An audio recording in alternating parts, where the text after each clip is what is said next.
Sarah Hattle and Neil Martinson, and Councillor Judith Humphreys will be half an hour late, and Mr. Tim Jones will also be slightly late. He'll be here about, well, midday. All right, thanks. Sorry, can I give apologies from the officials as well? Jane Jones, Head of Planning, also apologises. Jane is not well, no. All right. Declarations of interest, anybody? Yes, Mr. Chair. On item 7.1, that's not a prejudicial interest. All right. Anyone else? Yes, Mr. Chair. On points 5, 1 and 2 on the agenda, and also can I take the opportunity to thank the departments for giving some pastoral support for a layman like me actually to put these plans together. So can I thank you for that?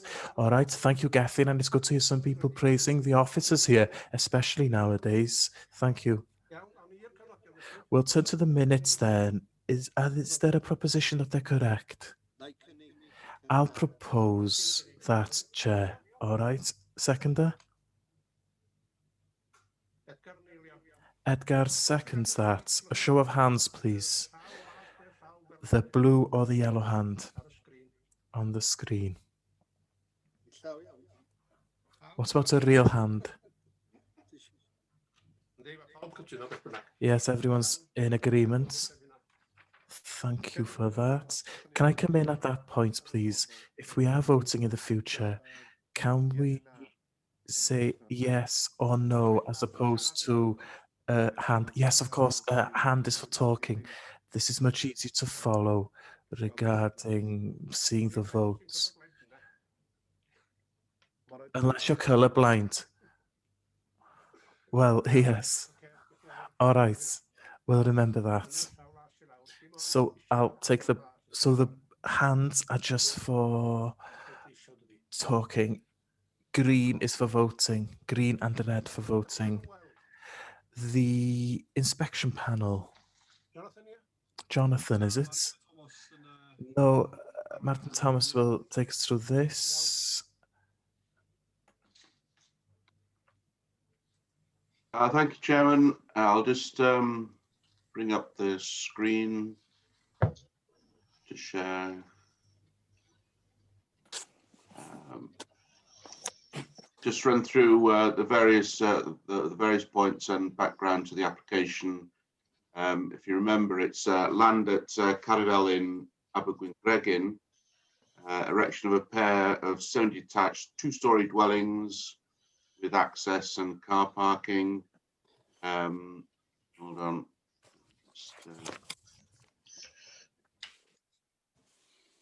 My pointer. The site is in, as I say, Abergwyn-Gregin. For those of you who don't know it, the A55 runs across the top left-hand corner here, and the site is within the village itself, on a patch of what is currently agricultural land, sited within the housing development boundary and within a conservation area, and close proximity to scheduled ancient monuments either side of the river, and grade 2 star listed buildings in this vicinity here. Oops, wrong button. So picture the site, fairly flat site, as I say, within the built-up fabric of the settlement. I'll just run through these quickly. Existing car parking for these properties and properties opposites in front of the sites with chain link fence. Existing access, we have got objectors from Blandon and from the houses to the rear and to the side, from these Carrywell. Heritage impact assessment has been carried out with some minor and negligible effects on the scheduled ancient monument, which is shown in the photograph here, Penham Wood, and the listed buildings, but with mitigation of landscaping and use of materials and provision of an affordable dwelling. Planning policy Wales does say that those negligible and minor impacts on the heritage assets are mitigated against. If you recall, on site, we did have a walk around the site. We were able to see the position of the proposed new dwellings next to Glanadon. Is going to be located to the rear, so no overlooking from the gable ends, and these are the dwellings on Carvelin on this side. Again, no fenestration apart from a first floor bathroom window, which obviously will be obscured. Small garden to the side, car parking to the front, enlarged access, vehicle access to the front. While we were on site, it was mentioned that you'd like to see sections running through the site from left to right and through the site front to back, which we've now had from the applicants, and I can show this on the screen. Yeah, I'll just run through. This is the section across the site, which shows the proposed dwellings of equivalent height, slightly lower than the ones at the front and slightly higher than the ones at the back. Glandon is a single story dwelling. That doesn't look so great, but what you've got to remember is that this dwelling is forward of the front elevation of the proposed dwellings. Through the site, we've got a fall from the adjoining road going all the way down to the agricultural field, probably around about 1.5 meters. So any drainage will drain out of the site and not onto the highway or onto the adjoining properties. But also included on this plan are the biodiversity measures, which is a hawthorn hedge, boundary to fence, cherry and rowan trees, which answers one of your concerns. They've also agreed to a permeable grasscrete or similar to the car parking areas, which will help soften the hard standing. And they've also agreed to the stone wall to the road frontage. So the moving on, conclusions are that through the provision of an affordable, one open market, that the is now considered to be an appropriate development, and the recommendation is to approve subject to appropriate conditions. There was one at condition 5 which required the biodiversity enhancement.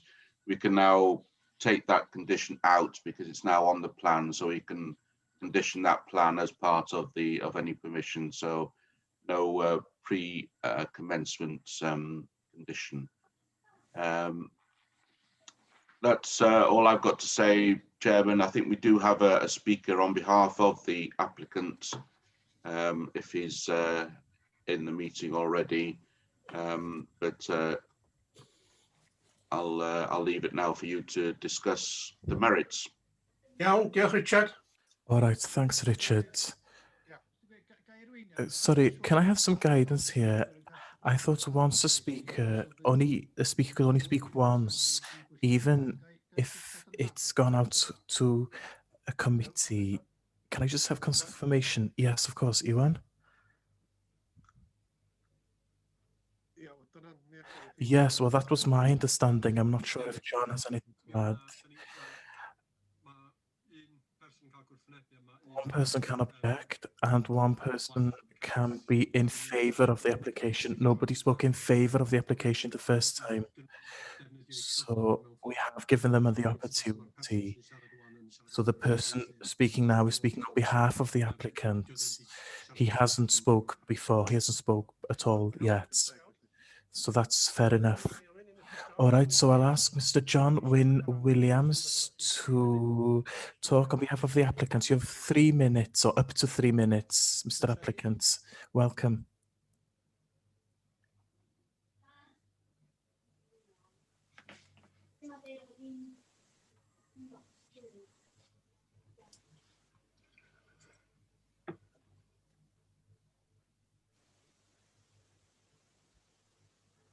Yn yr ystafell aros mae... He's in the waiting room, I believe. Yes, apologies. I've just let him in, but it just says joining. So I'm sorry about that.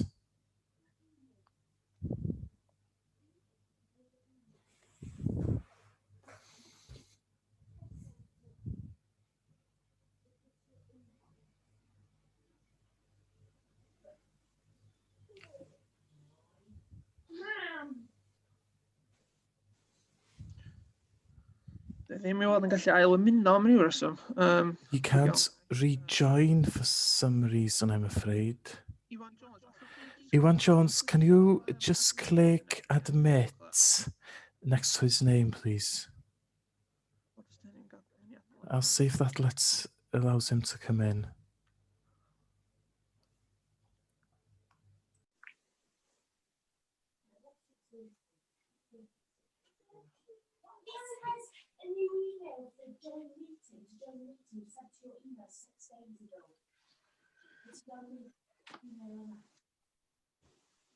Dych chi eisiau mynd i'r eitem nesa? Shall we turn to the next item? Dwi'n cynnig o'n i symud ymlaen. I propose that we move on, Mr. Chair, and we can come back to this later. All right, I'll second that. Everybody in agreement? Yes, we'll move on then to the item here. Sorry, Chair, what's the process now? You declare an interest now. Shall I leave? Should I press the red button? No, he's here. He's here. John is here. Croeso, Mr Williams. Dych chi'n wedi? Welcome, Mr. Williams. Can you hear me? Your mute is on, I believe. We can't hear anything that you are saying. You need to unmute yourself, and there you are. Now, you have up to 3 minutes. Am I right with translation? Because I haven't pressed anything. Yes, if you can do that quickly, John.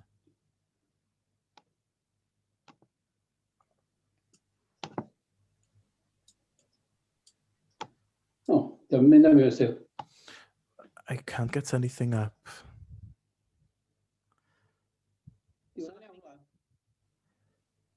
So ddech chi wedi clicio more a manage... If you want to click more than language interpretation, then if you choose German, I'll try again. Is that working? All right, I think that's fine. Am I all right now? Yes. All right, well, thank you, Chair. I'm talking here on behalf of the applicants as a friend of the family. Now, the roots of the family are very deep in this area. They go back over 200 years. They're still farming in the area. They graze sheep on the mountain. The youngest is still a deacon in the chapel who has been brought up in the local Sunday school. So these are people from the area who are completely aware of their heritage, and they took many things into consideration and deliberated about this application. Now, affordable housing, there was an objection, I believe, that Conwy made the sustainable assessment, but this is a methodology. The assessment is methodological. It's not here or there who conducts that assessment. The answer would be the same. It's obvious that young couples need houses. The demographics are getting older and older every year. There are very few young children left in the village now. And next to these houses, you have the council houses, well, the ex-council houses. They're all private and they're Airbnb by now. You need an affordable house in these areas. The other house, of course, is on the open market. It's not a palace by any means. That's fairly affordable for couples too. Having said that, we must also remember that this is an application for 2 houses. From the objections, you'd think that we were talking about an estate. We're only talking about 2 pretty ordinary houses, nothing more than that. Can I say on behalf of the application, if there's an appeal today, this application has taken up to 2 years to get to this point. That's not the park's fault at all. It's cost much more than a planning application should cost because one of them is an affordable house.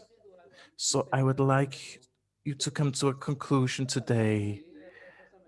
My opinion is that there's no reason to object this. This is your decision, of course. But if you want to reject, he'd prefer to have a decision today so he knows where he stands, so that he can look forward to the future with whatever decision he wants to make next. Thank you all. Thanks to you, John. Are you keeping well? Yes, still alive. We look for well anyway. Thank you. All right. All right then. Would anybody like to make a proposition? If you'd like to speak to this, blue hand, please, like Elwyn has done and Edgar has done. Owain to start off with. Thank you, Chair. As one of the 3 who were on the site visit committee, and you'll note in the record, in the minutes, that we have picked up on some design issues pertaining to the site, and I am pleased that the drawings from the sections have been modified to include things like increased biodiversity screening and also the car park and that rounded front wall on the front. So I'm very happy with the application now and with what's been proposed. Thank you, Owain. Is there a seconder there? Edgar? Yes, I second the application. All right. Would anyone else like to speak to this? Brian. Brian? Brian. Thank you, Chairman. Yes, I would support the application on the information provided, but I just want to lay a marker for future similar applications. I mentioned this at the last discussion on this particular property, and I see the situation remains, and that is the external soil pipes and those sort of things. I would have thought that in the development of these proposals, we should be encouraging applicants to look at the external presentation of the properties as an improvement rather than the basic, which is almost harking back to the 1930s and 1950s, and we should be looking at improvements in design and encouraging those rather than the current one. But I will support the application in its current form. Chairman, All right, thank you, Brian. I will speak to the applicant about that soil pipe and see if we can get it internally located for you, Brian. Thank you. Would anyone else like to speak to this? I can't see any blue hands up. So we'll turn to a vote. Everybody who's in favour, if you can press the green circle. Everyone against, red. Can I come in? Can I come in, Mr. Chair? Sorry. Owain had put red and I couldn't understand why he was objecting or something, but it's fine, it's changed now. Okay, green for red against.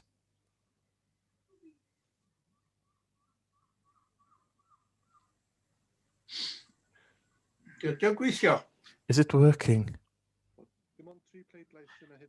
I can only see 3 votes up to now. I've pressed Chairman, they pressed it disappear 3 after a times. period of time. They disappear after a few seconds. Yes, mine, I press it and it disappears after a few seconds. All right, we'll go through the names then. They are up on the screen in front of us. I think that's the best way to do it. So I'll start with myself. I'm in favour. Ivor, in favour. Alwyn Griffith. Alwyn Griffith, abstain. Anwen, support. Brian, Support. Gethin, in favour. Owain, in favour. Phil Capper, Aye. Wyn, in favour. Gethin, in favour. You've asked me once, Chair. Sorry, your name is always changing. Have you changed your name in the middle of this? All right, you voted twice then. That's it then, I believe. Nobody's... Tracy? No, Wyn? Wyn Jones? Wyn's voted already.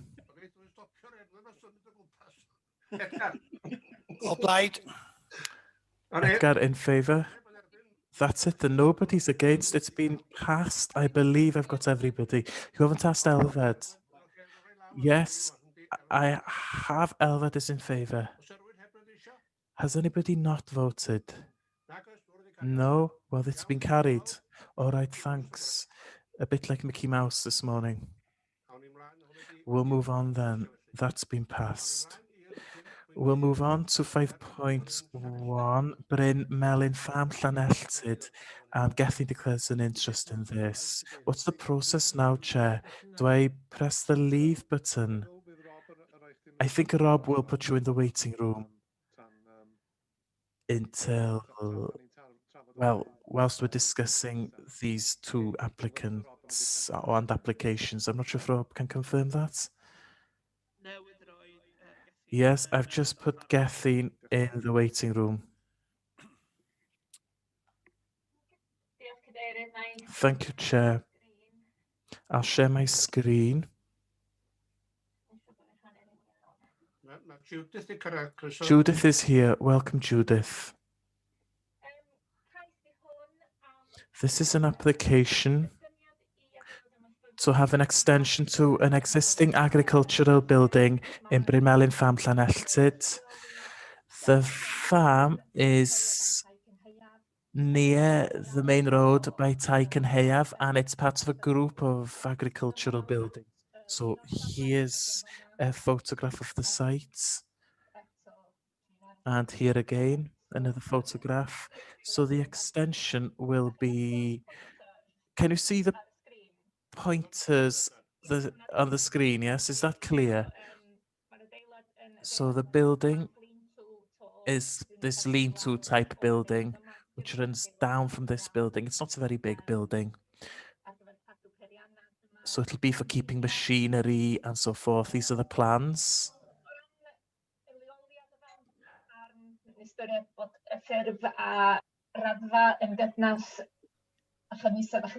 The scale and form is considered compatible with the capacity and character. The roof of the building would be lower than the adjoining building, and the materials proposed will match the existing buildings on the site. The site is near the road, but it blends in with the remaining building. It's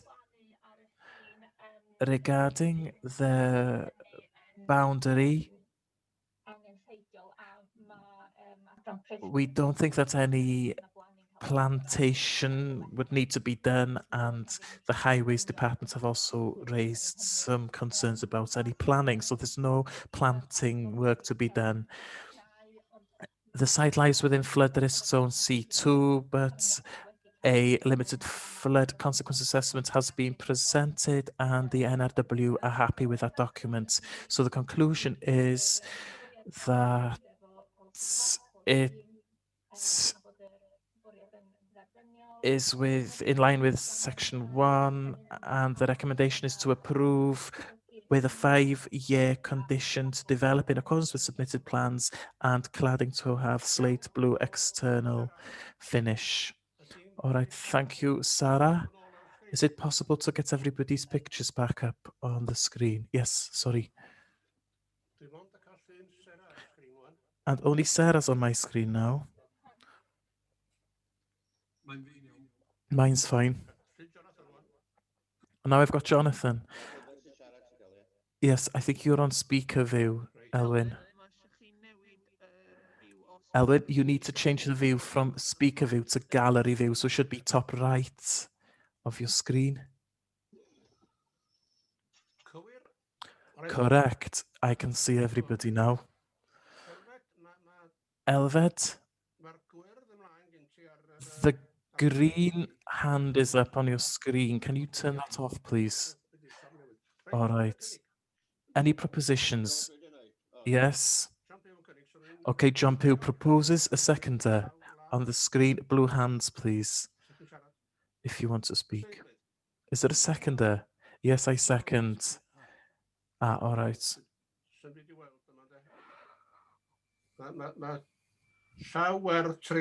So Tracy has a green hand up. Would anybody like to speak to this? No, I was just proposing this. I've put my hand up to propose this. I just want to propose the recommendation. Now, I think this is only fair for us to pass it. I agree with John. Edgar's hand is up. Do you want to speak to this, Edgar? No, I put my hand up to second this, but it doesn't matter. I'm in favor of this. I don't want to discuss anything. All right, then. Would anyone else like to speak to this? If not, we'll turn to the vote. Everybody who's in favor, if you press the green, everybody against the red cross. We'll see if they work. No, just for a few seconds. Only 3 of us are up on the screen. I think the Zoom system has changed, so the green and the red boxes don't remain on the screen. All right, we'll go through the names then. Hopefully that these won't move around on the screen. Now I'm in favor. Edgar's in favor then, yes. John Pugh is in favor. Alwyn, in favor. Anwen, in favor. Elfed, in favor. Judith, in favor. Phil, Blaid. in favor. Tracy, in favor. Wyn, in favor. Who was that? Elfed. Sorry, my pictures are changing around on the screen. Owain Wyn, in favor. All right, Tracy. I'm in favour too. Okay, Brian. All right, if I can come in. John has put something on the chat, and I agree with this, actually.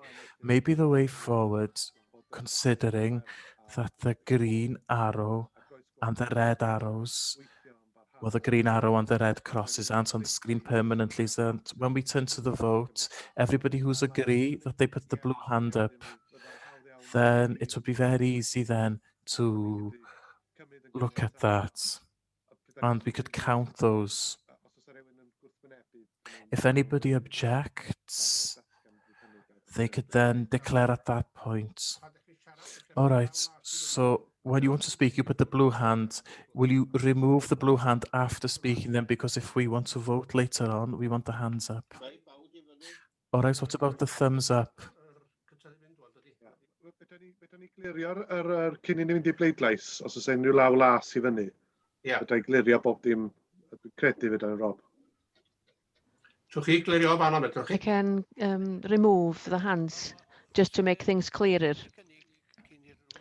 I was going to propose just before this came up, you know, the agenda that you've received through the post, which I haven't received. On the first page, it states everybody's name that's on committee. Would it be easier to go through those and cross those who aren't here? But what Iwan's proposed with the blue hand, that would also work, I think. Okay, we'll move on to the second. We're still in the Bonthy Dwynant. Summary is to give permission.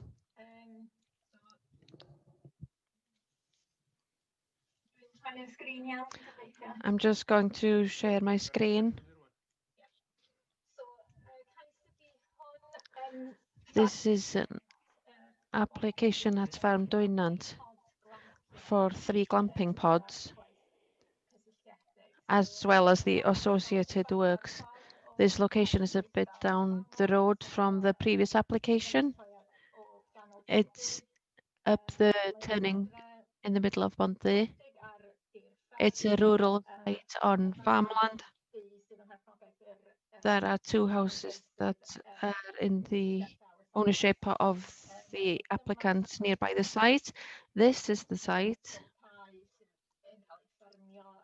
It's a field that's being farmed at the moment.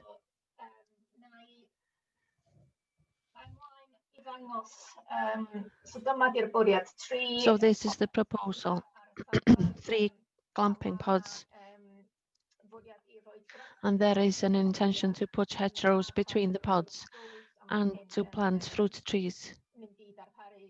And this will provide screening and biodiversity improvement. There is a septic tank in this location here, and there is an intention to link with that septic tank. Going back to this photo, this is a video of the site. So I'll run through this. This is the actual site. It levels out as it goes down the slope. So the intention is to have the 3 pods here beside each other, and the parking would be on a hut standing behind the farmhouse, and that people would walk over the field to get to the pods. These are the types of pods that are being proposed. They are quite simple pods with 1 space for a shower, etc. They would be finished in wooden cladding, and there aren't big openings as far as letting a lot of light out into the site is concerned. So in general, after considering these and considering that it meets the requirements of policy 220 and 29, which is alternative accommodation. Planting that has been included within the proposal provides additional screening for the site, and it also helps so that the pods are less intrusive in the landscape and lessens the external lighting impact. And the applicant has said that there won't be any artificial light on the site, which coincides with the authority's dark skies policy. And there is a lot contribution to biodiversity because the site isn't far from the river, and there are bats along that site as well. If they did get permission, the application would be subject to 28-day consecutive day occupation condition, and there would be a condition to ensure that the units would be removed if they were not used, to ensure that it is a part of a rural venture. Then there will be a condition in relation to that too. So we come to the conclusion, having considered it in detail, they do coincide with the LDP policies and specifically Development Policy 29. So the recommendation is to permit in accordance with the conditions noted here that I have already referred to. Thank you. Okay, thank you, Sarah. Does anybody want to make a proposal?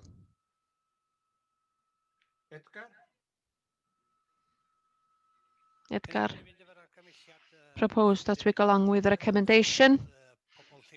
I'm glad to see that local people are coming back to work in the area. Do we have a seconder for that?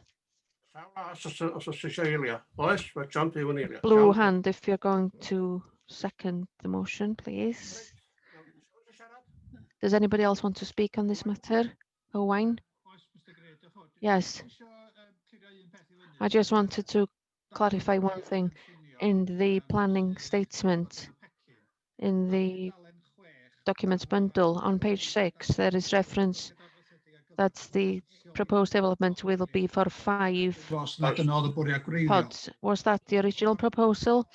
I don't know, but the parking space still shows 5 parking spaces. I just would like some guidance if there's been some discussion on that. And when you consider the size of the pods, is there a need for 5 parking spaces now? Yes, you are right. The application was originally for 5, and following discussions with the agent and the applicant, the proposal was reduced to 3 units. There hasn't been any discussion about reduction. I can ask if you feel that there is a need to reduce the number of parking spaces. It is a hard-standing area in any case already. So it doesn't change the nature of the site if it's 3 or 5, really. But I can ask if the committee wants us to reduce the number of parking spaces. Is that okay, Owain? I was just thinking, with housing, there's usually guidance with regard to the number of parking spaces. I don't remember the policy number itself, but just to safeguard ourselves, should we be stating 3 parking spaces, 1 for each pod? Obviously, it doesn't stop anybody else to park there if they're visiting. Like Sarah said, there's plenty of room there to park in any case. I'm just asking that question, that's all. Okay, we'll discuss that with the applicant. Anybody else want to speak? I can't see any hands up. Okay, we'll go to the vote. Everybody in favour? Blue hand. And actually my blue hand has disappeared. I can't see it any longer. That is Elwyn. It's back now.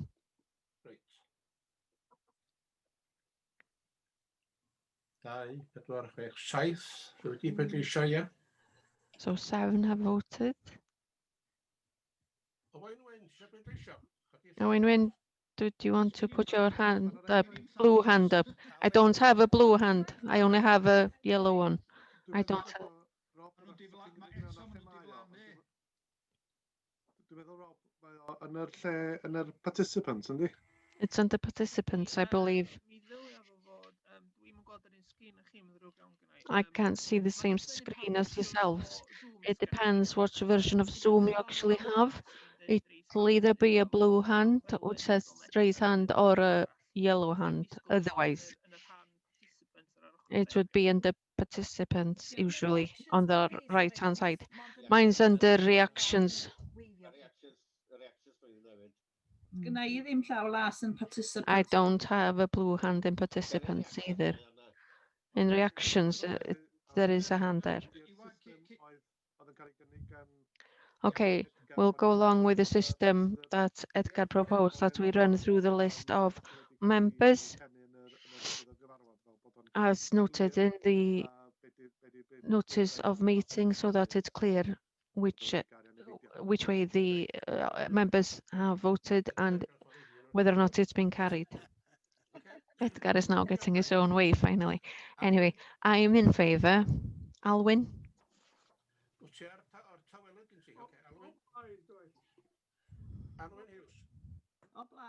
In favour. Anwen in favour. Edgar. Judith in favour. Elfed. Edgar in favour. John Pugh. Elfed in favour. Ivor in favour. Phil Gapper O. in favour. Gwyn. Iddor. Wyn in favour. Brian. Brian. In favour, Chair. Tracy. Tracy. In favour. Ac Owen Wyn. Owen Wyn in favour. A dyna ni.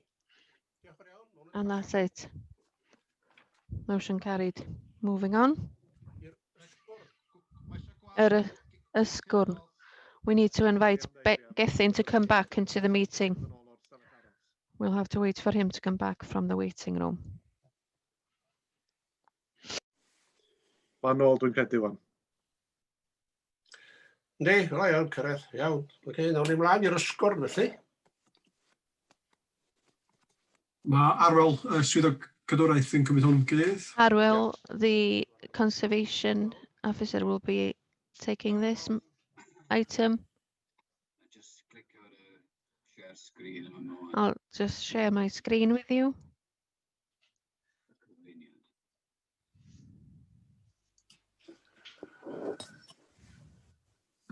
Ar y sgrin si wan, yndi? It's on your screen now, I believe.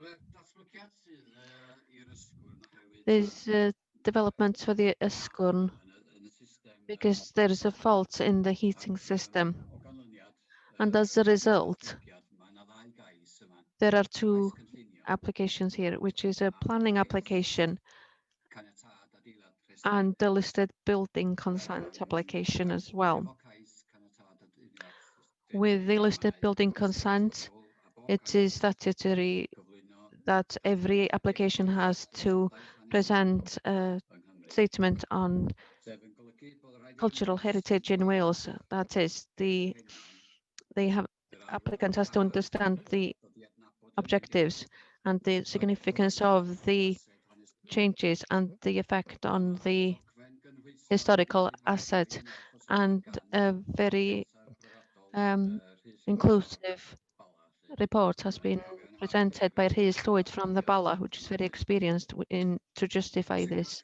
application. I would like to refer to the first slide, if you bear with me for a second. Ar pwynt 3 mae o yn Point gais 3, there it is for a water cylinder originally, which well, a 4,600 LPG tank underground, but there has been an update in the regulations, and there will be 2 LPG tanks of 2,300 rather than the 4,600 one. And the location of the development is to the south of the old farmhouse, between BDT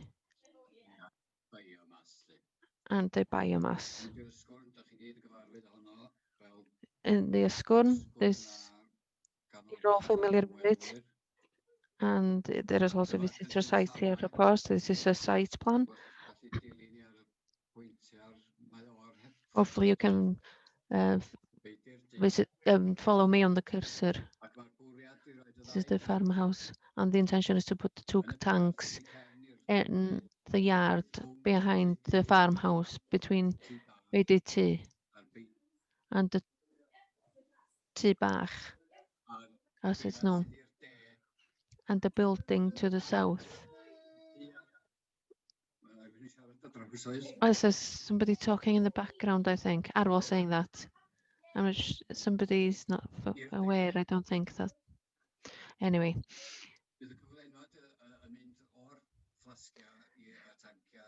The supply will be going along the elevation here on the easterly side. This is the biomass building as it is at the moment. On the southeasterly side, this is the yard. And these are photos that were taken during the development quite a while ago, because we weren't able to go on the site to take the most recent photos. This is where the flasks will be located, or tanks. And this is the westerly elevation showing the tŷ bach, as it's known, where the bats are, and the biomass where the existing heating system is. These are the policies that are relevant and the conservation principles. We've also consulted with the ecology department, sorry, because the tŷ bach has been listed as a bat nursery. Ecology has made some recommendations to improve biodiversity, and of course we have been in touch with NRW, who have also submitted their comments. An additional part of the the furniture, etc., is that they have to have a consistent temperature. With the current system, there are problems. First of all, the transport of the wood chip to the boilers themselves. There are two tractors on the site. There have been problems with the quality of the wood chip as well. And that's in addition with several issues leading to additional cost, and workers' time has been significant over the years. And we have to remember that Ysgwrn is closed between November and February. There's no gas in the area either, and choosing an oil system would have had environmentally damaging implications, and there is a need to look after the oil store, etc. Next slide.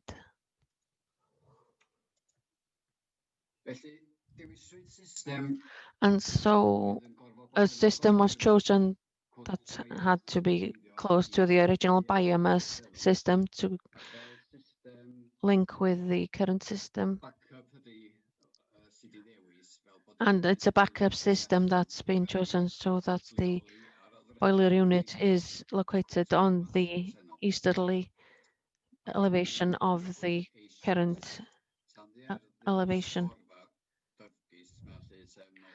And like I said, the one tank of 4,600 has been changed to 2,300, two of those, and it's much smaller in the yard where the old rubbish tip used to be.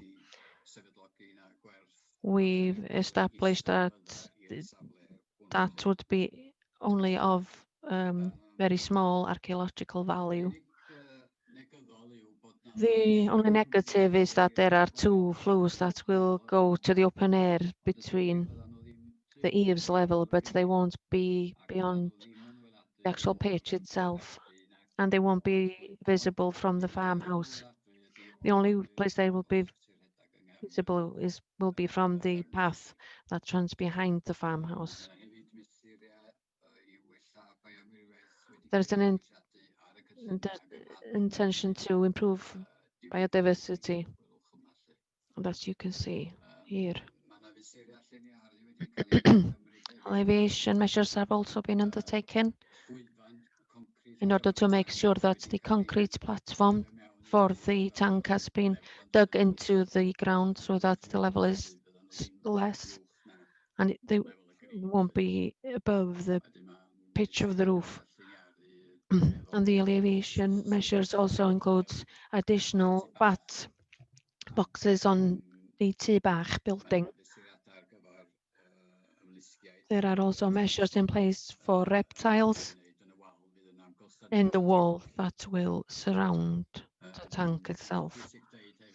It's also important to say that the plan is subject to receiving a grant, and the grant will have to, and the work will have to be completed in order to get the amount of money by the end of March of this year, that is 2021.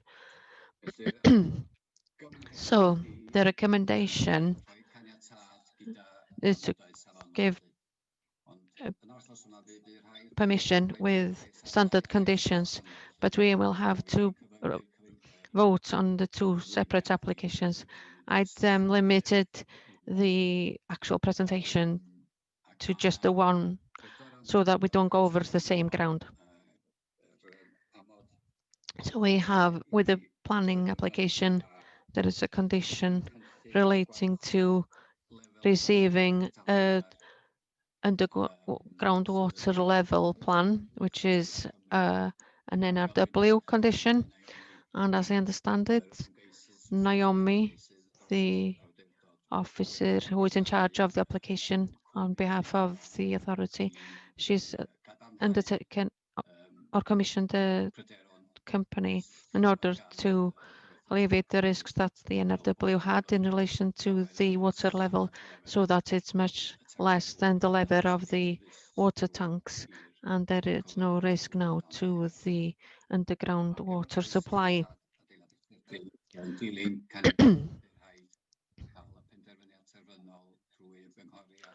We need to have a final decision in consultation with Welsh Government and in consultation with Cadw as well. So back to you, Elwyn. Iawn, diolch yn fawr iawn. Arwel am hynna. Thank you, Arwel, for that. Reit, os rywun am gynnig ar Does anybody want to make a proposal in relation to the first application? Dwi'n gwybod mae'n dibynnu ar y cynnig wrth gwrs, ond mae'n agorad i chi dwi'n meddwl i wneud cynnig. It's up to you if you want to make a proposal in relation to the two applications. You could deal with the two applications together. You can do that. It's a possibility. So we will deal with the two applications together. Do we have a proposal? Blue hand, please, if you're making a proposal. Mr. Chairman, I have a question. Wine? The recommendation states on the first one to give permission and set the summary says to authorize the Director of Planning and Land Management to decide. I don't know if there's applications in relation to the two tanks. I don't know if you have to go back to public consultation on this, but I would be willing to propose the summary, which is to authorize the Planning and Land Management Director to decide upon this. Does anybody second that? I'll second that. Seconded by Edgar. John Pew.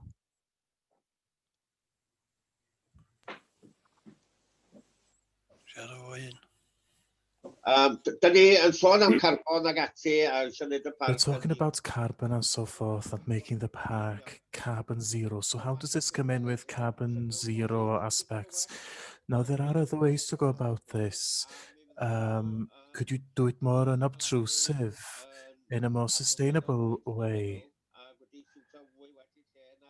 I think having things underground would be more suitable for the place. So to bring the gas in, for example, I don't feel that this ties into our low carbon image, really. I think there's a better way than this. All right, the question from John there is, will there be any pollution? No, not pollution. There's no pollution here, but this doesn't fit into the carbon agenda. Yes, but we're slightly late to ask this now. Well, this is the first opportunity I've had to ask a question. Nobody's asked a question. All right, I can come in here, Chair. I am aware that the authority in preparing this application looked at many options, including ground source heat pumps, air source heat pumps, and other options pertaining to wood chip. We've tried to go for the best possible environmental option. I've had some advice from experts, and the conclusion was that this was the option that would work best for this particular site.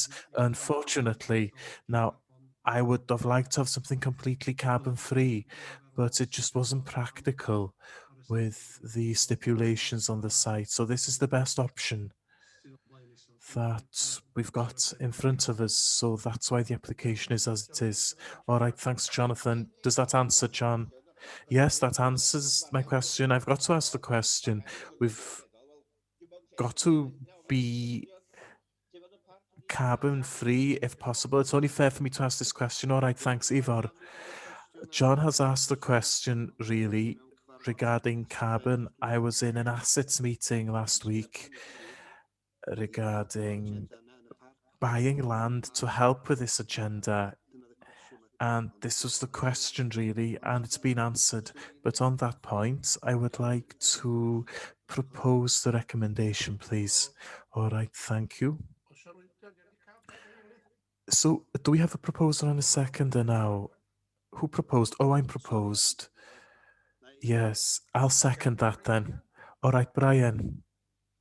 Thank you, Chair. Yeah, I'm a little confused on 2 points, really. Is this a total replacement for the wood chip or supplementary is 1 point. And the second point is, I have a recollection that we'd seen a similar application to this before Christmas to do with a spurint and a buried tank or a gas tank.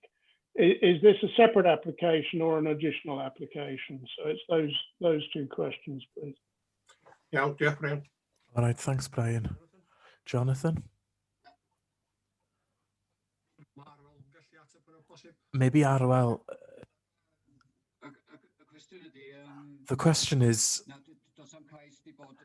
no, there hasn't been a previous application.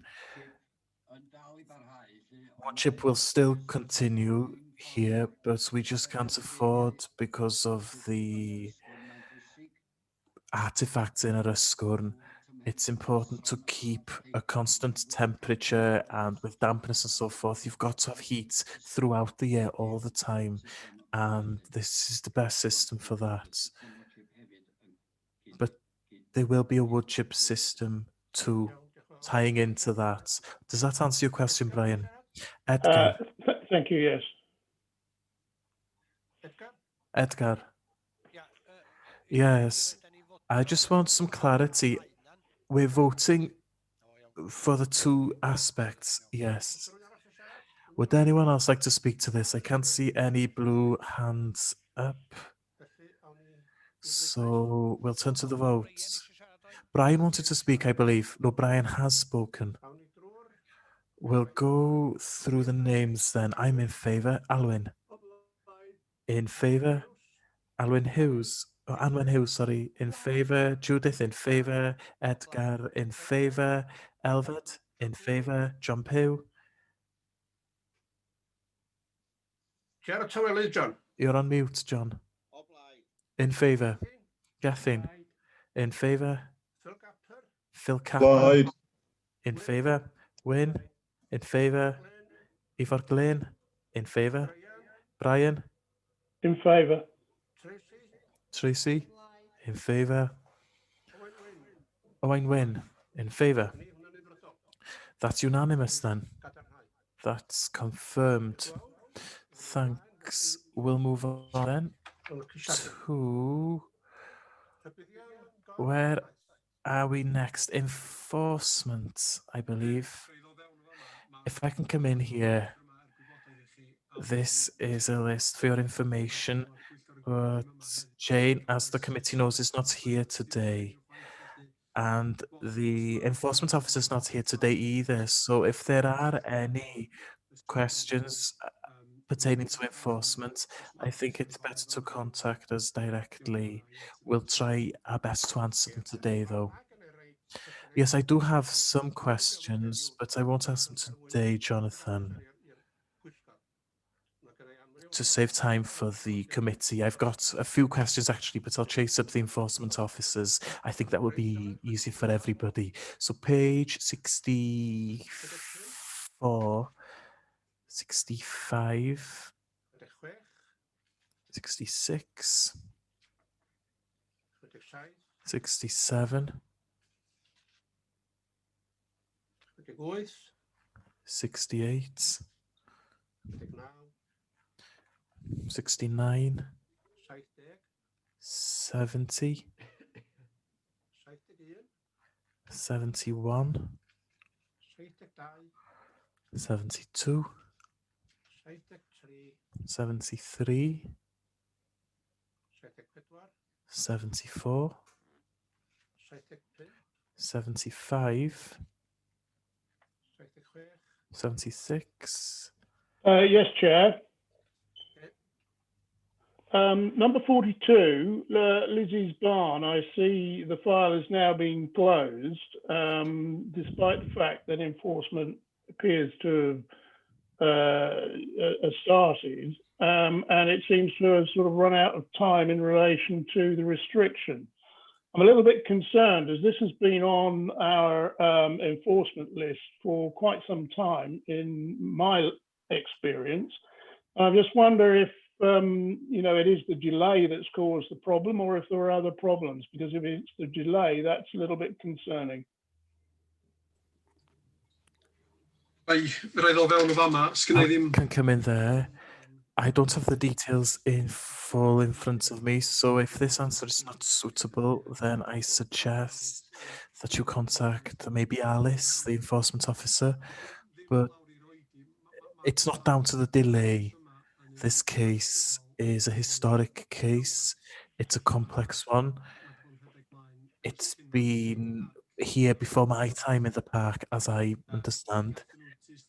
They had a legal certificate regarding the use of the place back in 2006.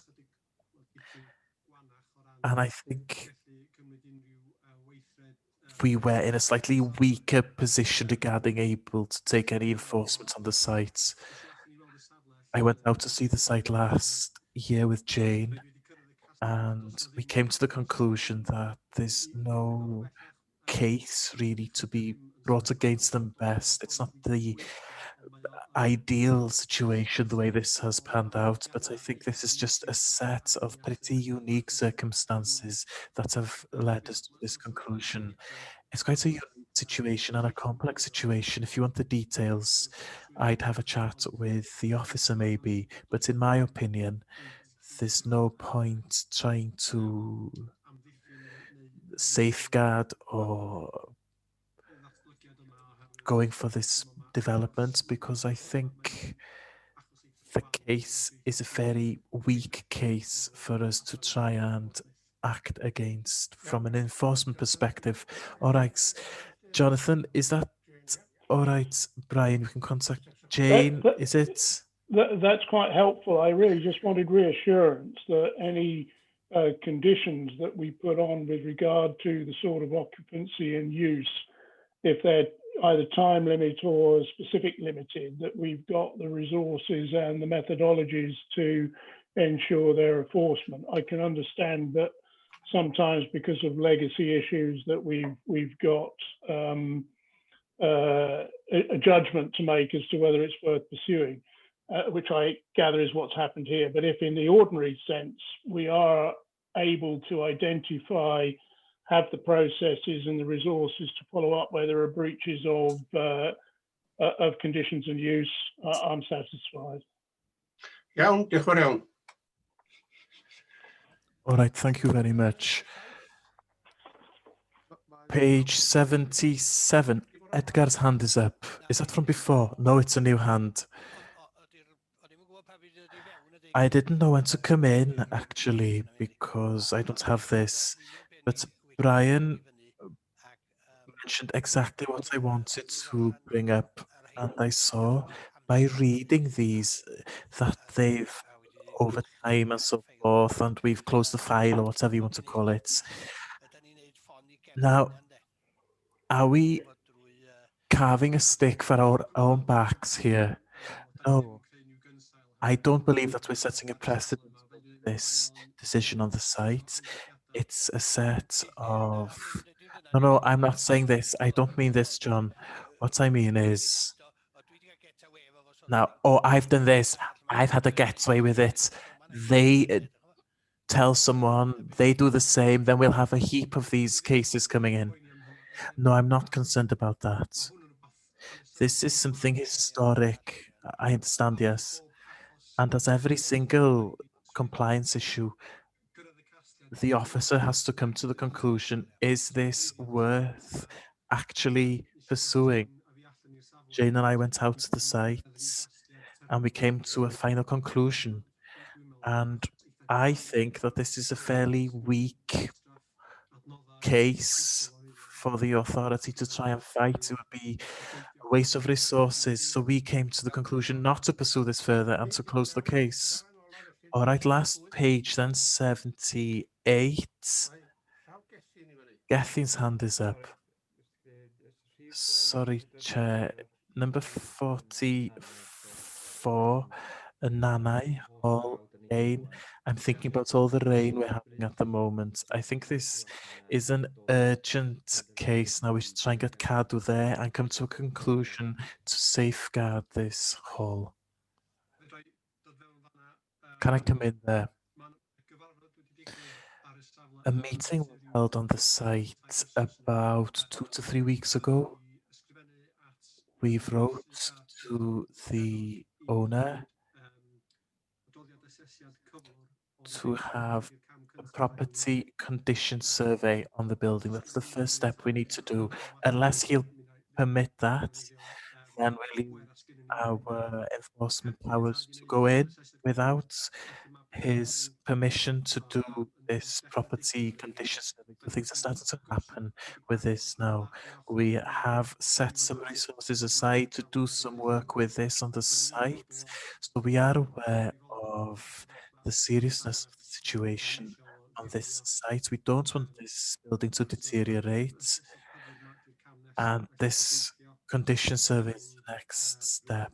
So within a couple of weeks, we should be doing that. And once we've done that, we'll be reporting back to the committee on the progress. Thanks, John.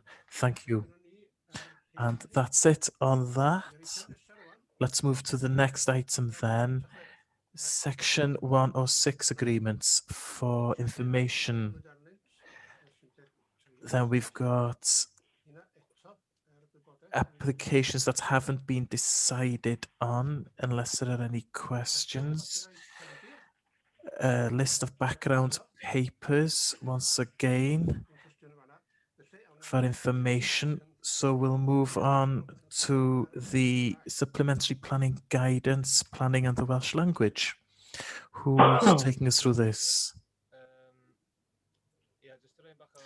Yes, just to give you some background here, unless you haven't been in one of the previous meetings, the update to this SPG, well, this SPG was the original one that was adapted in 2011.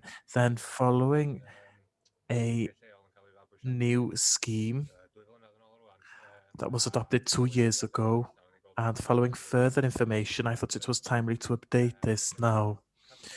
So this SPG has been to the Planning and Access Committee on the 2nd of September last year. Then it went to a special committee for further discussion. I believe that was on the 11th of November. Then some suggestions were made in that meeting. So by now, the document has been updated to reflect those amendments, the amendments following that November meeting. I've provided the list of the changes here. I'm happy to go through them one by one. Regarding a recommendation for this committee, the recommendation is to approve the draft version of this guidance following any changes, and then we'll go out for public consultation of 6 weeks before it comes back for the committee to vote on. All right, thank you. Any comments? Or a proposition? A proposition that we accept the report with thanks. O, bwys da iawn. Everybody's quiet. Edgar, I propose, Mr. Chair, I second. I second. All right. Would anyone like to speak to this? Just to thank Sean for his work and for adopting some of the recommendations we discussed last time. I think is a step in the right direction, but there is a long way yet to go. All right. Thank you, Alwyn.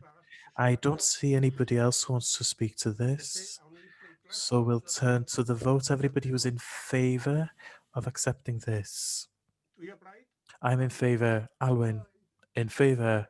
Anwen, in favour. Judith, in favour. Edgar, in favour. Elfed, in favour. John Pugh, in favour. Gethin. Gethin, you're on mute. In favour, sorry. Phil Capper. Oh. Wyn, in favour. Ivor. Supportive. Brian. In favour. Tracy. In favour. Owain. In favour, Mr. Chair. If I can ask a follow-up question at the end, please. Yes, of course. After we voted. We've finished voting. All right. The question I have is about the public consultation process, being as we are in these COVID restrictions now. How do we go about that? How do we ensure that there is effective consultation?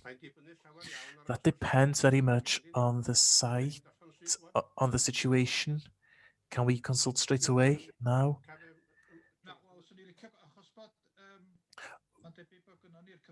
It's likely that we'll have these restrictions for quite a while. I'd like to think a bit about how this consultation work will happen, as opposed to just making a public notice somewhere. I hope that there'll be a bit more proactivity than that. Thanks. We can think further about how we are going to be doing this. Obviously, we'll be sending letters out directly to many different organizations and individuals, but we'll be thinking whether there are any further things we can do in these situations too. All right, so we'll move on then to the local development plan. Yes, thank you, Chair. I'll be taking us through this. Ashley Owen is not available today. She was meant to be presenting this. She's asked me to do it. Apologies also that I'm not sure why some people don't have the papers, but you should have had a separate copy in the post. So the main report starts on page 135 of your papers, but then there's another report which has been sent separately. So hopefully everybody has a copy of that. This is an annual monitoring report of the LDP. And the aim of this report, well, it's an important report. And the aim is to assess every single policy in the LDP to ensure that they are working well, to make sure that the strategy is working, to ascertain whether there are any problems. It can help us to come to a conclusion. Do we need to review the plan early? Are things working well, and so forth? So this is a very important report. Statutory, we have to present this to the government every October, but last October the government told us that we didn't need to present this in 2020 because of the pandemic situation, and they understood that we had other priorities on our plates. Anyway, I'm pleased to say that we prepared the report anyway.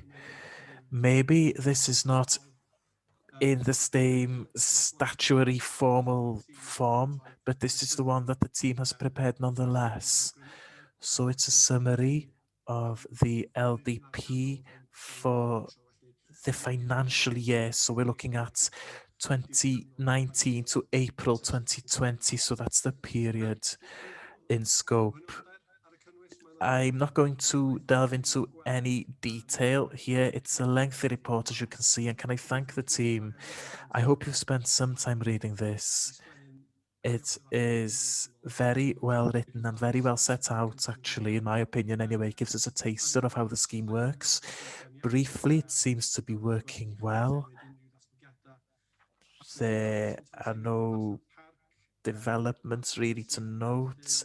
The policies have been effective in deciding on planning applications and in protecting certain aspects. There is a concern regarding the number of houses that are being permitted and the number of houses being built.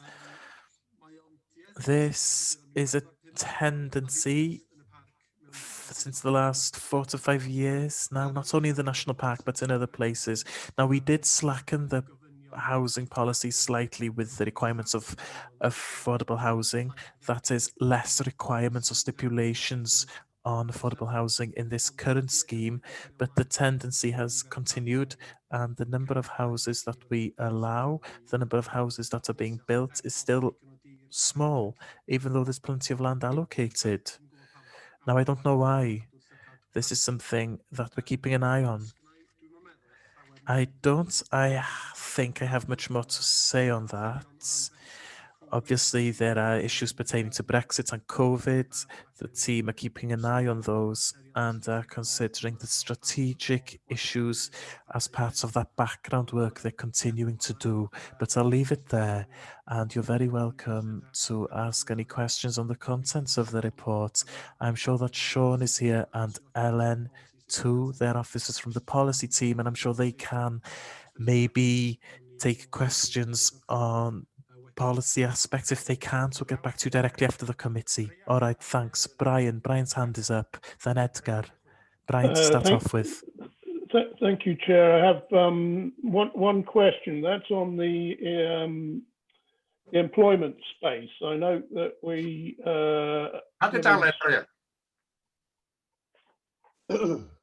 Sorry? Sorry, which page are you, Brian? Oh, sorry. I'm on page 3 of item 7.2, which is the officer's report. And the 1, 2, 3, 4th bullet point, there is mention of employment floor space, which we've approved nearly 2.4 thousand square meters.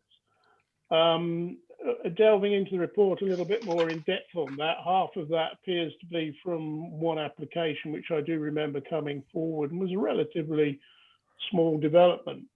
In the light of the debates that we've been having about employment and retention of employment and so on and so forth within the park, and a link to that, the potential changes for Brexit and its impact on farming and other employment associated with that. I just want to raise the question whether we need to be reflecting on our policy with regard to that, and whether there are things that we can do to bring small employment areas forward more easily. All right, thanks. Thank you, Brian. Yes, these statistics on employment and so forth, and employment land, can be slightly misleading. The strategy in the scheme is dependent on industrial estates for employment land, strategic employment land. So these are outside the frontiers of the park. So this is an industrial estate, for example, in Porthmadog, near Blaen y Ffestiniog, Llanrwst. So they're bordering on the park. So we don't need huge portions of strategic land allocations within the national park, because the surrounding towns can provide those. We've got the enterprise zone as well. So there's some land in the Llanbedr area and some that hasn't been developed in Trawsfynydd. We've also got a policy which allows people to develop employment land within or just outside the development boundary. So this is a fairly generous policy actually towards employment. But I agree with the point also. This is something that the team will be looking at. Obviously, there will be some implications stemming from Brexit and from COVID. So we've got to weigh those up carefully. and some papers will be presented, I'm sure, to the members in due course. But roughly, this is not something that concerns me regarding a lack of employment land. But I'm happy to discuss this further when the papers are presented to members in the future. All right, thank you, Thank you, Jonathan. Chair. Thanks for that, Edgar. I think this is an important report, and I've read this. But as Jonathan said, I think it was Jonathan anyway, that you've been able to look at a portion of this. But I think this is important regarding the way we're going, or where we want to turn back to certain points. Would it be possible, if members want to, would it be possible to bring any issues up next time, but without redoing this in its entirety? So if we have other questions to field that will help us, can we bring them up next time? Because this is not a statutory report anyway. I think there will be an opportunity for members to do that. Policy officers are going to present a paper to the committee in April. I believe that's our timetable. So they will be presenting us with the timetable or the work schedule there in April, and there'll be an opportunity for you to discuss policy issues subject by subject almost. So hopefully you can do that in that meeting. Okay, thanks, Jonathan. Thank you, Edgar. Owain? Thank you, Chair. Can I also echo my thanks to the staff for compiling this report? I know they've been under pressure to do other things, but this is an important report, and I think it does give us the opportunity to see if the form of the report is correct. I've got 2 points, two specific points, and one more general, perhaps. And this is specifically pertaining to supporting the rural sustainable economy. Now, getting back to the issue of promoting employment, I noticed that there's no measures here say how many jobs we create. This pertains to area, floor area or ground area. Could we capture that information from the planning applications? If I remember rightly, there's a box in the planning application to say how many jobs will be created. Maybe Jonathan will correct me on that point. Then the second one is there's a reference to have a retail review during 2020. Even though this was wrote after summer, I'm not sure if that review took place. If not, maybe we want to correct that reference.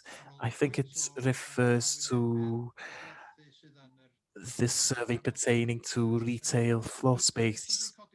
The reason I'm bringing this up is because I want to raise a more general point now, and I've mentioned this to Jonathan yesterday, and that point is one of my concerns is what will be the implications of the coronavirus on town centres? There are signs. I'm in Carnarvon now, I'm in Street of Plas. These shops have been closed all winter, apart from a couple of weeks. And I know that a couple of businesses are on very shaky ground. So I think we need to keep a very beady eye on town centres. One of my concerns is that the policy as it stands, I think policy 24, I believe, says that you need evidence that places have been empty for 2 years before they consider this. But I think when it actually comes time to consider this policy, I think the policy department should look at this stipulation, especially because there's encouragement from the government now to look at how to rejuvenate town centres on the back of the pandemic. And Brexit, of course, this is an additional spoke in the wheel. All right, thanks, Owain. Ivar, do you want to come in? Or Jonathan, do you want to come in? Yes, quickly. There is a survey. It was a retail survey last year, but the government have changed this now to a town centre survey. Owain's just suggested that. And we will be doing that survey on the national park centres during the summer, then we'll be reporting back to members on that. On employment assessment, Owain, I have to admit I'm not certain what we're actually measuring there, but I can look into that, and I'm sure it will be possible for us to look at the number of jobs created. So we'll look at that. All right, thanks. Ivar. Thank you, Chair. Owain has hit on the question I wanted to ask. Allocations B2 and B4 and any future need, because since COVID, things have changed. The necessities have changed. So, are there any figures up to today? What we need to do in the future? What we need to do long term? Jonathan? There are no new figures that have come to hand because no additional surveys have been done over the past few months, so I've got no direct evidence in the national park. But this is something, like I said, that we will be looking at, especially pertaining to town centres. So we'll be looking at that. Now, I accept that there's less shops and maybe more offices in the centres, or maybe we need some kind of alternative use to the centres. This is something that we can look at in this context. Though obviously we'll need to safeguard shops in the centres. Regarding employment, then, there's a piece of work to be done there. Now, I'm not sure, Ivar, what you're directly referring to, but this will take part as part of the work in the review of the next scheme, so the employment review that will happen. Are you working with other authorities, so Gwynedd and Conwy, on this subject? I understand that Conwy have been using Lichfields to get this type of information, and I'm sure Gwynedd do something similar.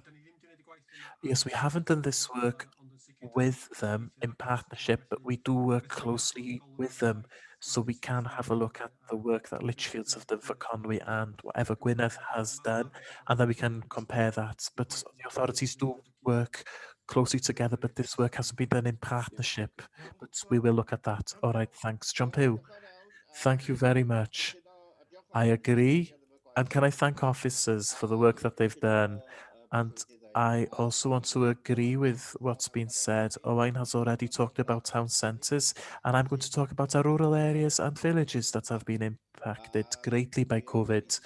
I hope that we'll be looking at things constructively if support is needed for these places. Also, Brexit is on the horizon. The agricultural policy is going to be changing a lot. They've said that more funding will be going into the environment, but they've also said that farmers need to be much more innovative, that much larger schemes need to be put in place, huge cattle sheds and so forth. So we may need to look at these schemes if we want some of our young farmers to remain in our rural communities. Also, a lot of money will come to the centre of Wales, Mid Wales. Hopefully, it'll trickle down to the park. And the question I have is, if a company wanted to come in to build a Hilton just outside the park in Dolgellau, for example, which would create a lot of work in Dolgellau, which is needed, would we consider something like that? Do we have schemes for something like this? It could change Dolgellau, and the park could benefit from it. Now, this is a question that concerns me. Jonathan. Well, I don't know what I can say to this. We've got this empty site in Harlech. We've been waiting for someone to invest in that site for many years, but I accept the points, John. Rural areas, the countryside will be a very different place in the next few years, but we've got to respond to these challenges. All right, thanks. Would anyone else like to speak? I have one comment to make on page 237. On the bottom of that page, it says any developments that cause significant harm to the Welsh language will be rejected. So you can harm the Welsh language, that's fine. But if you do significant harm, I think you can cross the word significant out here. And I think it should be any development that harms the Welsh language should not be considered, if you agree with that change. No, no one wants to speak to that. Okay. Alwyn, in favour? Anwen in favour? Judith in favour? Edgar in favour? Elfed in favour? John Pugh in favour? Gethin in favour? Phil? Or Wyn in favour? Ivor?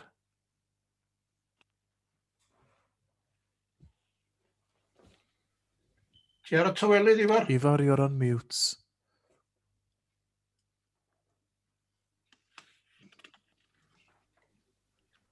Ti'n di gollio do? Ifar yna gwbl. Reit, oce.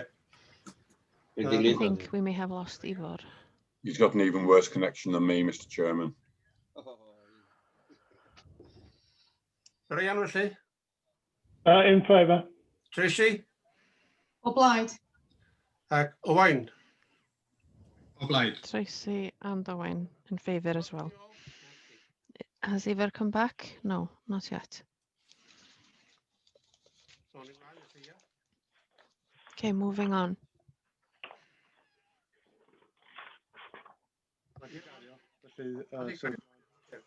Motion carried. On to item 8, which is a TPO, Penna Cefn Dolgellau. We've all had letters from an opposer, quite cheeky, I believe, in relation to the officers as well. We received it this morning, again from the same opposer. I hope everybody's okay and well. Thank you. I'm going to give a brief presentation to explain the background of the TPO, and then I'll pass it on to Mr. Lewis, and then I'll answer any questions afterwards, if that's okay. Is Mr. Lewis listening to this? Lewis yn waiting room, yn ystafell aros ar y funud. Ydy, dod o fewn y cychwyn i glywed y He's in the waiting room. Should he come in to listen to the discussion? Well, he can't complain if he does listen to the whole of the discussion. Okay, I'll let him in now. Okay, I'm going to share this presentation with you now.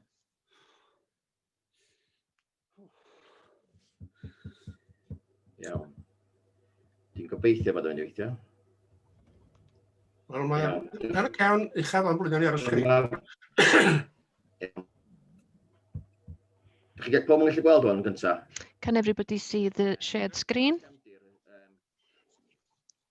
So this is the background.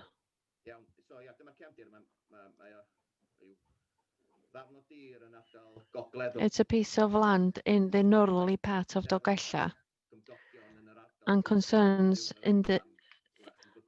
from people who live in the area, neighbours that is. Our attention was drawn to it, and that is why the TPO has been created. This is the area here. I'm going to show it to you with laser points. So this is the strip of land here, and there are a few trees here and there. These trees are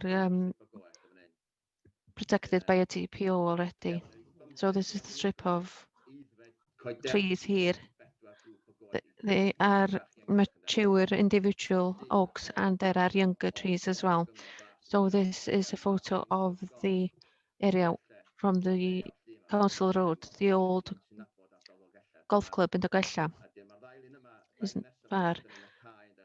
The two photos were taken in the field, and these are the trees on the other side of the field, looking down towards Dolgella. Wedyn dyma'r If you can see it in the background.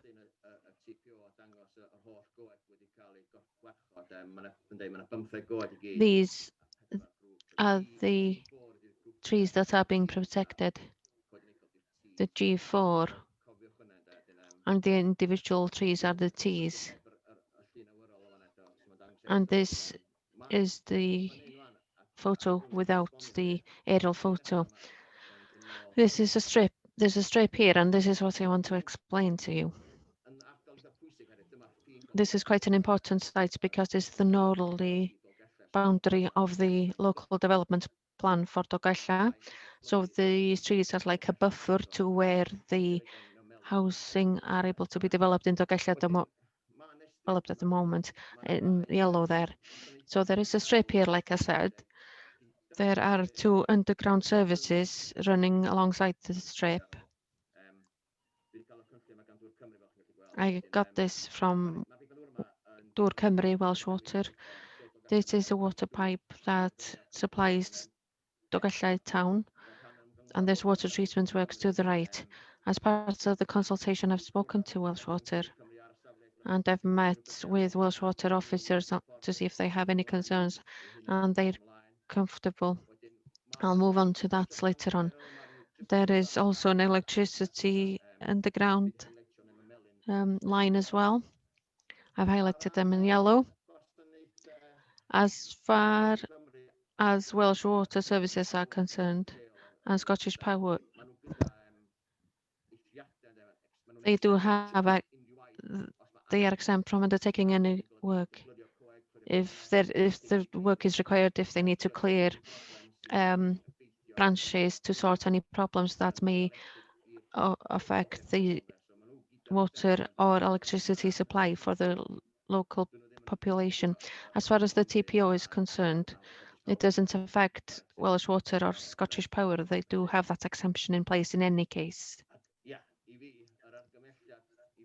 And the recommendation is to confirm the TPO today. If you would, please. Thank you very much. Okay, thanks, Ritian. If you can see the full screen in full. So we have Robin Lewis who wants to speak.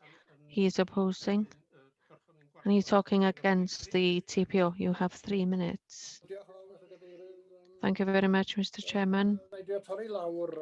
I'll try to summarize on the report that I have in front of me. I've had difficulty in getting things in front of you. I'm not aware of what's in front of you today. So I'll try and make points, the main points that are relevant, if that's okay.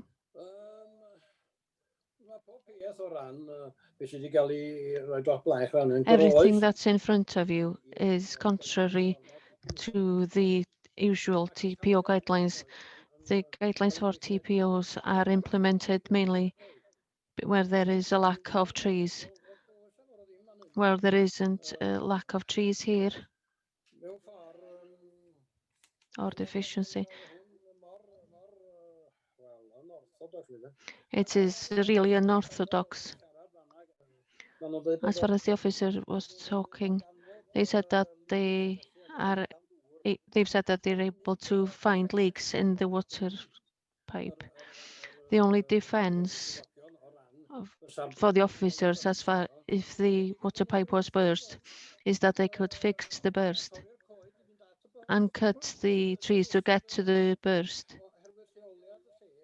Because of the location of this, there would be serious damage with so much power. Say if it happened at midnight, perhaps from midnight until 7 o'clock in the morning, why is nobody taking any notice of this? Nobody's winning. The trees are in a poor state.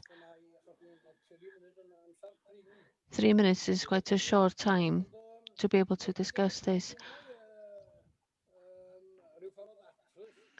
I do have a solution. These small trees that were in the blockade have been removed before I did anything. I don't know if it's legal to put a TP on trees that don't exist.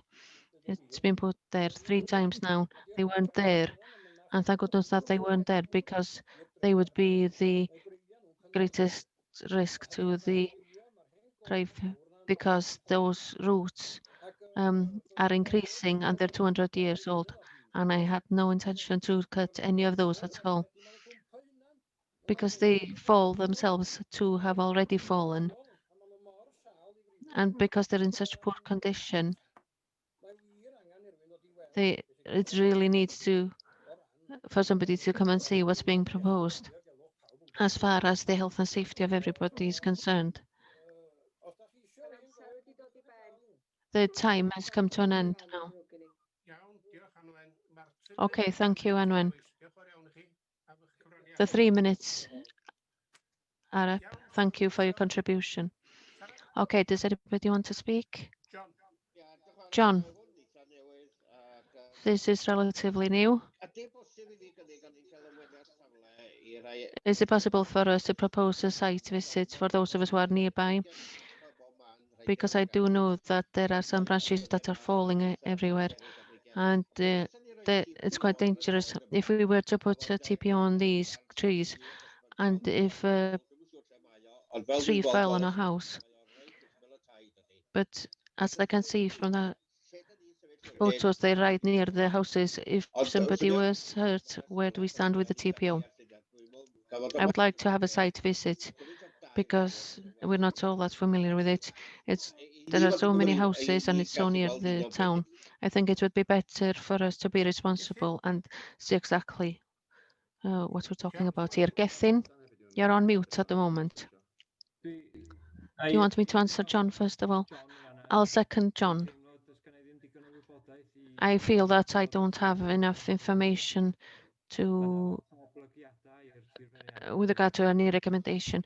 There's a lot of implications for the landowner here. Does anybody else want to speak? I think it would only be fair for Hydian to be able to respond. As far as the safety of the trees are concerned, at the end of the day, although if the trees are under TPO or not, the TPOs and the safety of the trees are on the landowner, and that's what happens with any trees. It's the landowner's responsibility. I've assessed the site. I have filled in a form. Does it qualify for a TPO? Yes, it does. There are big trees there. The trees are far enough away from the building. Of course, there is a risk to anything when a tree comes down, but I have to look at the amenity of the site. And as far as the amenity is concerned, it ticks all of the boxes. It is on the boundary of Dolgella town, and it's very visible in that catchment area.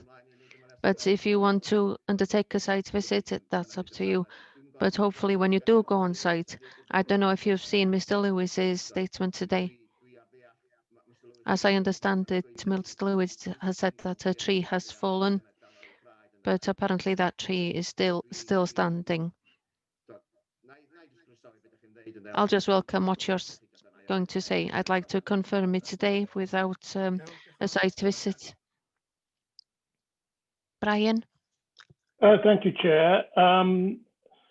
Looking at the information that we've been provided, I can see the absolute sense of what is being proposed here in terms of the development boundary and the screening of the wider development. You've given us reassurance on the services, which has been part of the objection. So I'd like to propose that we accept the recommendation. Okay, thank you. Do we have a seconder for Brian there? I'll second that. Elwyn, I've proposed that we have a site visit, and Gethin has seconded that. If I can come in here, a proposal has been made and it's been seconded. And the proposal is a site visit. So we can't accept another proposal at the moment. We have to put that proposal to a vote, first of all. The proposal that we confirmed today is not an improvement because it contradicts the original proposal. So the first one has been seconded, that we visit the site, and we'll have to vote on that first of all before we deal with any other proposal afterwards. When the discussion has moved on somewhat. Two questions really. With the TPO, I take it that permission can be given to cut dangerous trees. Mr. Lewis also mentioned that putting a TPO where there are plenty of trees isn't suitable, but that's not my understanding. Whether, in a way, if there are plenty of trees available, in that actual area, there are trees here and there, but that's in the spirit of things, that's where the TPO is required in the first place. And the first question there, if trees are dangerous, I'm not going to stop anybody undertaking any work to sort out those dangers. If they pose a threat, I'm going to agree that it should come down, and I wouldn't agree to keep a tree that's dangerous standing. Okay, Ivor. As I understand it, you can't take a third out of every tree for maintenance use, is that right? Christian? Because this TPO will hopefully be confirmed. They will have to be approached, first of all, to get permission to undertake that type of work. In managing a woodland in general, of course, thinning is a good thing and opening it up is a good thing. But if there is a TPO in place, then they would have to approach the local authority in order to get permission to do so. In order to keep them healthy, we need to crown them occasionally. And those are, I agree with that, but they are pretty resilient to any storm damage as well. Okay, Phil. Thanks, Mr. Chairman. Everybody who's already spoken, remove their blue hand, please. Thank you, Phil. Thanks, Mr. Chairman. Yeah, it's a question of if there were to be a sort of wind blow event with something blowing onto the road, would that preclude the owner from dealing with it without having to consult you on the works? Yeah, if it's any storm if there would be any storm damage or if the tree would fall with wind, then that has become a dangerous tree, so the landowner has the perfect right to clear that tree or make it safe. It's the same with the trees near a road, like I said, you have the right to sort out the problem. Okay, thank you very much. Yes. Does anybody else want to speak? Gethin? You've already spoken once, but I'm still not sure if we've had an answer to Wynn's question regarding the fact that trees the scarcity of trees. The strip looks as if it links to a large woodland on the left-hand side. So I'm still not sure if we understand how scarcity of trees relates to this when it connects to a larger woodland. Well, that's the important part with connectivity and keeping the balance there. If the trees were to disappear, it would make a huge difference to the landscape of Dolgella. The bigger picture is that makes the northerly part of Dolgella significant. It adds to the process and it conserves those trees for a long period of time. Every TPO is undertaken on its individual merits. In some places it wouldn't warrant a TPO, but in that area itself, it does warrant a TPO because it connects the woodland area with individual trees and the strip of woodland trees nicely together. Does that answer your question? Okay, you can come in to close, John, if you want. Gethin nos Stogella, and he's been at the school there. We are both concerned. There are other who will be voting and they have no idea where the location is. So if we have a site visit, we should have a site visit to see it. I have an idea where it is. It's right above the houses of the town. If a branch was too full, and obviously people go around and check these branches, if a branch fell on a child or on one of those houses, I don't think it's fair that at the end of the day, we should take the responsibility and not on the landowner. But I'd like to see a site visit happening. If the health and safety issue is so significant, then we should have a site visit to see what the threat is. Can I answer John, please? At the end of the day, John, if there's a TPO there or not, the responsibility for the safety of the trees lies with the landowner. But if those trees are dangerous, then the Snowdonia National Park Authority wouldn't stop anybody from undertaking work to make those trees safe. I was just wondering if there are any more extensive, more answers. I mean, for example, what about the community council? Did they respond? The town council of Ndogella sent their concerns forward and I've responded to them and I haven't heard anything since. They haven't said that they oppose to it. Mr. Lewis has referred to the Welsh Water. I've spoken to them and they have their exceptions and exemptions in any case to say that they can remove the trees if there is a leak there, they can sort it out in that sense in any case. I can't see that anybody else wants to speak at the moment. Okay, we'll go to the vote. Reit, o ran o fi'n hun, does gynna I ddim Site visit or not, as far as myself is concerned, I have no authority whatsoever to say if a tree is dangerous or no. I know if a branch is dead or not, but I have no authority to tell the officers what to do. So I'm against the site visit myself. I'm in favour of the site visit. Can you record this? Alwyn in favour of a site visit. Anwen against site visit. Judith against.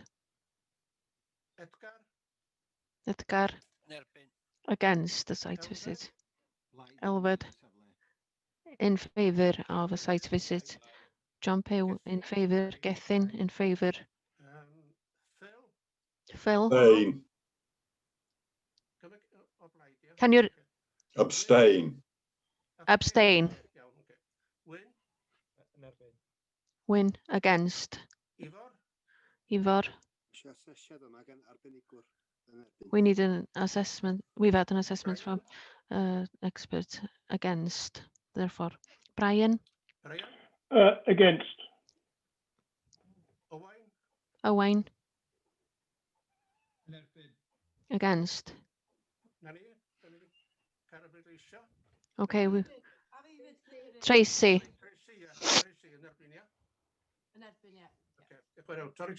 Against.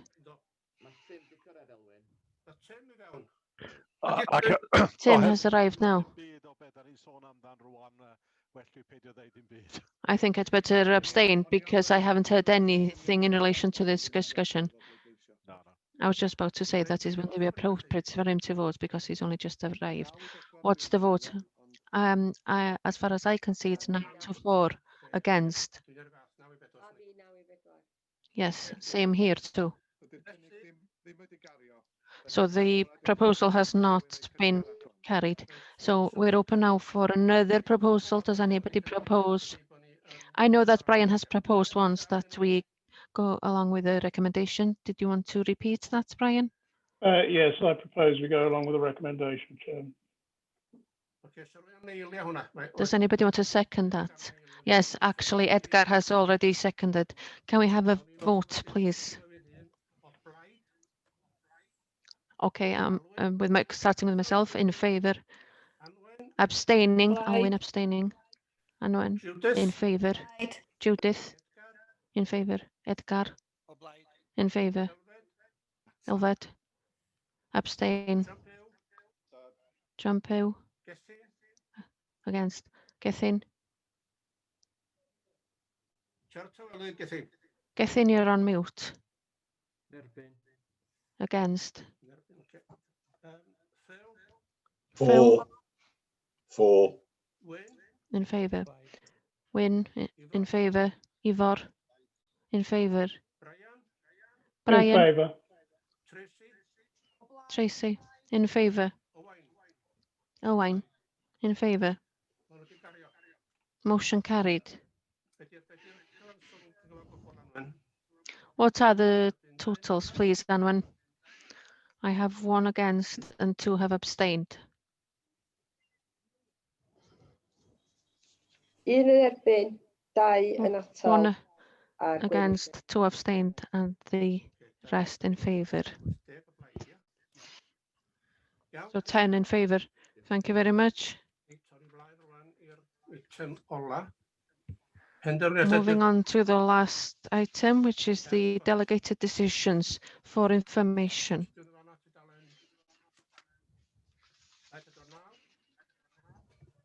Page 249. 250, 251. 252. 253. If there are no comments, then the planning committee is at an end.